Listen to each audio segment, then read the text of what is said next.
अरिष्टनेमी विहार करते हुए द्वारिका नगरी पधारे। उनके शिष्य समुदाय में अनेक सेनादी 6 अनगार थे जो सहोदर भाई थे। उन 6 मुनियों ने दीक्षा लेते ही भगवान अरिष्टनेमी से निरंतर बेले बेले का तप करने की आज्ञा प्राप्त की। एक दिन भगवान की आज्ञा लेकर 6 मुनि दो दो के सिंगाड़े से गोचरी के लिए निकले। भिक्षार्थ घूमते हुए पहला सिंगाड़ा देवकी रानी के महल में आया। देवकी रानी ने प्रसन्नता से मुनियों को सिंह केसरी मोदक बहराए। संयोगवश उनके जाने के कुछ ही देर बाद दूसरे 2 संतों का सिंघाड़ा महल में आया।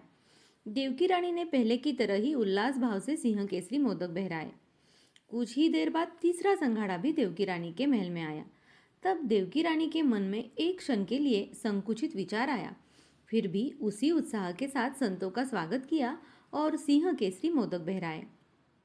फिर विनयपूर्वक संतों को वंदन करके देवकी ने पूछा, भगवान, क्या श्री कृष्ण वासुदेव की देवलोक सदृश इस नगरी में लोगों की भावनाएं खत्म हो गई है, या उनकी धर्म के प्रति श्रद्धा नहीं रही, या उन्होंने मुनियों को दान देना बंद कर दिया है, जिससे आपको बार बार एक ही स्थान पर भिक्षार्थ आना पड़ रहा है।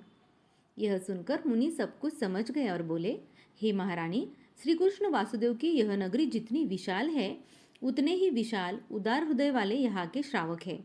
इनकी धर्म और अंगारों के प्रति भक्ति भावना भी प्रशंसनीय है।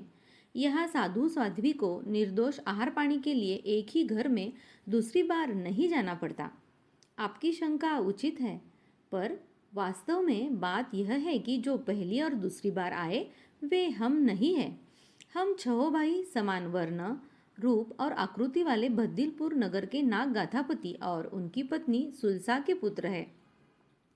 हमने एक साथ भगवान अरिष्टनेमी के पास दीक्षा अंगीकार की है और 6 ने दीक्षा लेते ही जीवन पर्यंत बेले बेले की तपस्या करने का नियम लिया है। आज हमारे पारने का दिन है। हम 6 दो दो के 3 सिंगाड़े बनाकर भिक्षार्थ निकले हैं।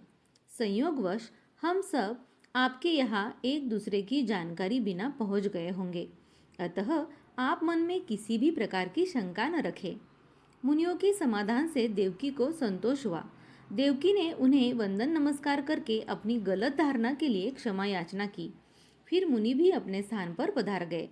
मुनियों के जाने के बाद देवकी के मन में विचार आया कि मैं बाल्यावस्था में थी तब पोलासपुर नगर में अतिमुक्त अनगार ने मुझसे कहा था कि हे देवानुप्रिय, तुम नल कुबेर के समान समान वर्ण, रूप और आकृति वाले 8 पुत्रों को जन्म दोगी। ऐसे पुत्रों को इस पूरे भरत क्षेत्र में अन्य कोई भी माता जन्म नहीं देगी। फिर भी उनकी वाणी असत्य कैसे हुई? यहाँ तो सुलसा ने वैसे ही 6 पुत्रों को जन्म दिया है। मुनि की वाणी अन्यथा कैसे हो सकती है? मैं प्रभु के पास जाकर समाधान प्राप्त करूं। वह तुरंत ही प्रभु की सेवा में पहुंची। प्रभु को विधि सहित वंदन करके उनकी सेवा करने लगी। प्रभु ने देवकी के भावों को जानकर बात को स्पष्ट करते हुए कहा, हे देवकी, सुलसा को बाल्यावस्था में ही किसी ज्योतिष ने कहा था कि तू मृत वंध्या अर्थात मरे हुए बालकों को जन्म देगी। यह सुनकर पुत्र सुख की इच्छा से सुलसा तब से ही हरिणगमेशी देव की आराधना करने लगी थी। भगवान ने आगे फरमाया, सुलसा की भक्ति से प्रसन्न होकर हरिणगमेशी देव उसकी इच्छा पूरी करने के लिए तुम दोनों को एक साथ गर्भवती करते। तुम दोनों साथ में ही गर्भधारणा करती और प्रसव भी साथ ही करती थी। हरिणगमेशी देव सुलसा की मृत संतान को लाकर तुम्हारे पास रखते और तुम्हारी संतान को सुलसा के पास लाकर रखते थे। ऐसे तुम्हारे 6 पुत्रों को उसने सुलसा के पास पहुंचा दिया। अतः ये 6 अनगार वास्तव में तुम्हारे ही पुत्र हैं। वह तो सिर्फ पालक माता है। अतिमुक्त अनगार की भविष्यवाणी मिथ्या नहीं, सत्य ही है। प्रभु की श्रीमुख से समाधान प्राप्त कर देवकी महारानी अत्यंत हर्षित होती हुई जहाँ 6 अनगार थे वहाँ आई और अनिमेष दृष्टि से उन्हें निहारने लगी। फिर उन्हें वंदन नमस्कार करके भगवान के पास आकर भगवान को वंदन नमस्कार करके अपने महल में लौट गई। वह अपने महल में आकर शैया पर बैठे बैठे सोचने लगी, मैंने एक जैसे 7 पुत्रों को जन्म दिया, पर उनमें से एक का भी बचपन नहीं देखा, न उन्हें गोद में खिलाया न झुलाया। मेरा जन्म निरर्थक है, मैं पुण्यहीन हूँ। इस प्रकार वह आर्तध्यान करने लगी। उसी समय श्री कृष्ण वासुदेव देवकी के चरण स्पर्श करते हुए आ पहुँचे।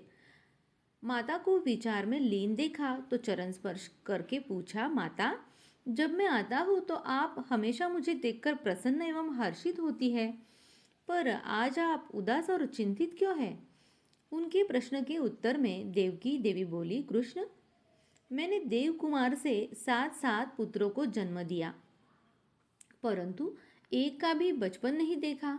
6 तो मुनि बन गए और एक तुम हो जो 6 महीने में एक बार चरण स्पर्श करने आते हो, इसीलिए मैं उदास और चिंतित हूँ।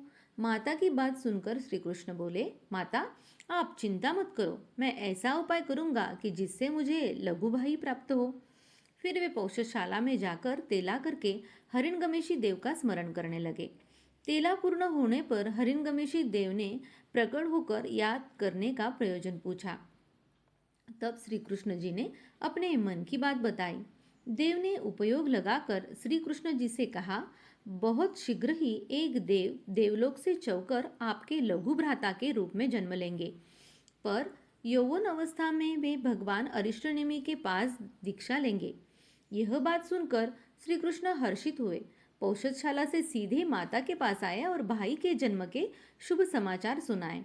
देवकी रानी यह सुन बहुत हर्षित हुई।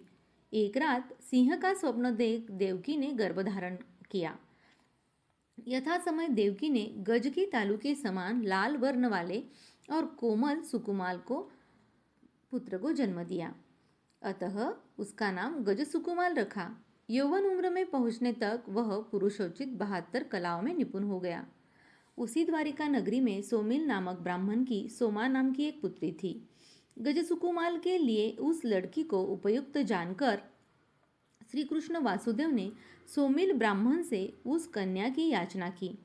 सोमिल ने हाँ कहने पर उसे रानियों के अंतपुर में भेज दिया। फिर श्री कृष्ण वासुदेव और गज सुकुमाल आदि देशना सुनने के लिए भगवान के समीप पहुंचे। देशना सुनकर गज सुकुमाल को वैराग्य आया।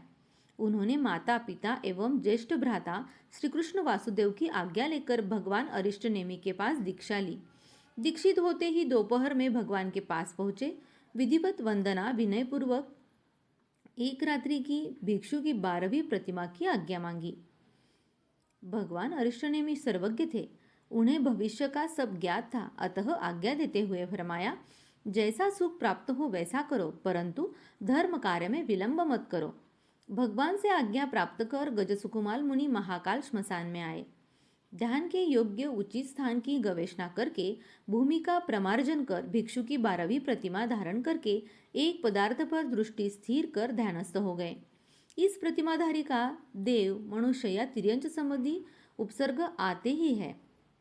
मुनि गज सुकुमाल को भी महाभयंकर ऐसा उपसर्ग उपस्थित हुआ।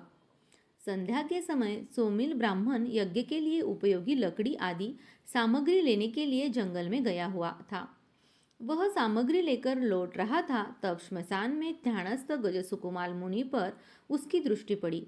उन्हें देखते ही सोमिल को 99 लाख भव के पूर्व का वैर जागृत हुआ। उस जन्म में इनका माता पुत्र का संबंध था। उस समय जो वैर बंधा था वह इस भव में उत्पन्न हुआ। सोमिल सोचने लगा कि यह वही कुमार है जिसके लिए मेरी पुत्री सोमा की याचना की गई थी। इसे मुनि ही बनना था तो मेरी पुत्री की जिंदगी क्यों बर्बाद की? अब उसका क्या होगा? मुझे इसका बदला लेना ही चाहिए। इस प्रकार सोचकर चारों तरफ नजर घुमाकर देखा, फिर सिर पर मिट्टी की पाल बांधकर उसमें धधकते अंगारे रख दिए। मुंडित मस्तक की चमड़ी जलने लगी, परंतु गज सुकुमाल मुनि समभाव में स्थिर रहे। सोमिल यह अमानुषिक कार्य करके दबे पांव घर की ओर भाग गया। सिर पर रखे अंगारों के ताप से मुनि के शरीर में भयंकर असह्य वेदना हुई, परंतु उन्हें शरीर और आत्मा का भेद विज्ञान था, अतः उनके लिए शरीर जले तो क्या और रहे तो क्या, कोई फर्क पड़ने वाला नहीं था। उन्होंने सोचा, जो जलता है वह मेरा नहीं है और जो मेरा है वह कभी जलता नहीं। सोमिल ब्राह्मण पर उन्होंने लेश मात्र भी रोष या द्वेष नहीं किया और महान वेदना को अत्यंत धैर्य से सहन करते हुए क्षपक श्रेणी पर आरोहण शुरू किया।